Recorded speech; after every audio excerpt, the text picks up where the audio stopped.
In the summer of 2025, South Asia witnessed one of the most decisive and rapid military campaigns in recent history, Operation Sindoor.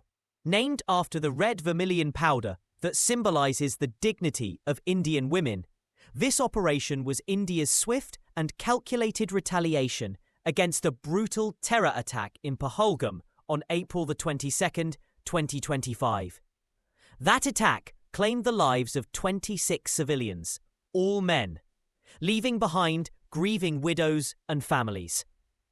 Intelligence reports pointed to Pakistan-based terror outfits like Lashkar-e-Taiba and the Resistance Front, operating with impunity from across the border.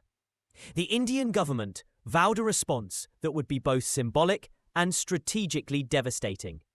What followed between May 7th and May 10th, 2025, was a masterclass in precision warfare, combining modern weaponry, real-time intelligence, and electronic dominance.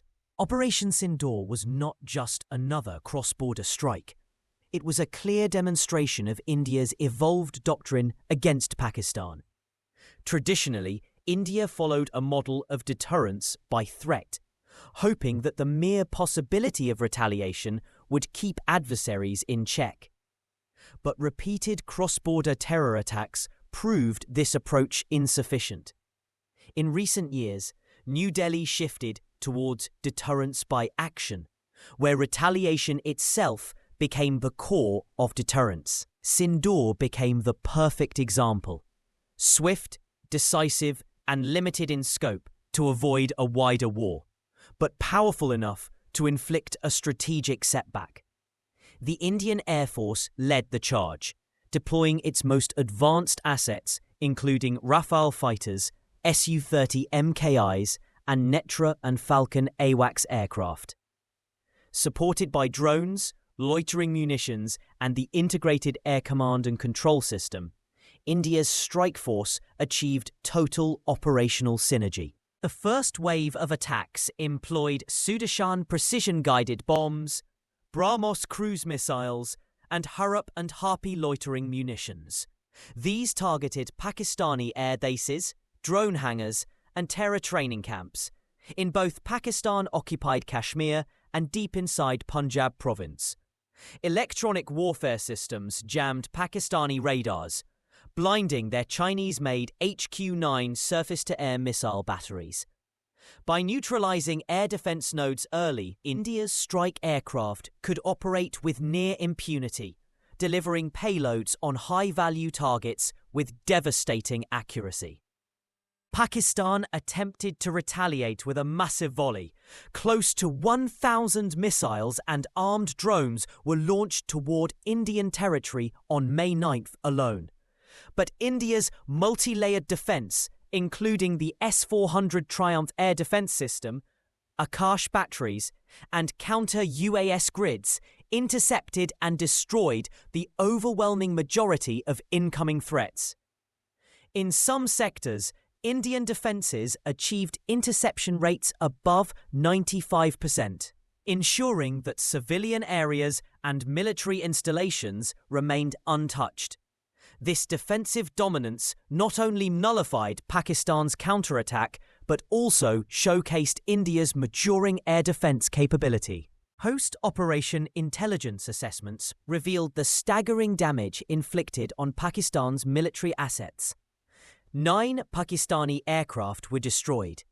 This included 6 fighter jets, 2 AWACS airborne early warning aircraft, and 1 C-130 Hercules transport aircraft. The destruction of the AWACS platforms was especially crippling, as it blinded Pakistan's ability to monitor and direct aerial combat.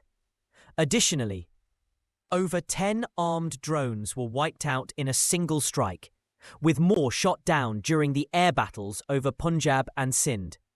Multiple Chinese-supplied HQ-9 air defense batteries were neutralized, along with critical radar and command and control centers. Analysts estimate that the Pakistani Air Force suffered a setback equivalent to 5 years of operational capability loss, a blow that will take significant time and resources to recover from. The 4-day operation unfolded with surgical precision. On day 1, May 7th, the opening strikes demolished terror training camps and launch pads in Pak and Punjab. Day 2 and 3 saw deep penetration into Pakistani airspace, targeting air defense systems, drone storage and surveillance aircraft. On May 9th, during Pakistan's largest retaliation attempt, Indian air defences intercepted the vast majority of missiles and drones, while Indian strike teams continued their offensive. By day 4, May 10th, the final wave of strikes crippled remaining UCAVs, radar installations, and a major transport hub. That same evening, a hotline conversation between the Director Generals of military operations from both nations confirmed a mutual ceasefire, ending the operation. Operation Sindoor sent shockwaves through the region.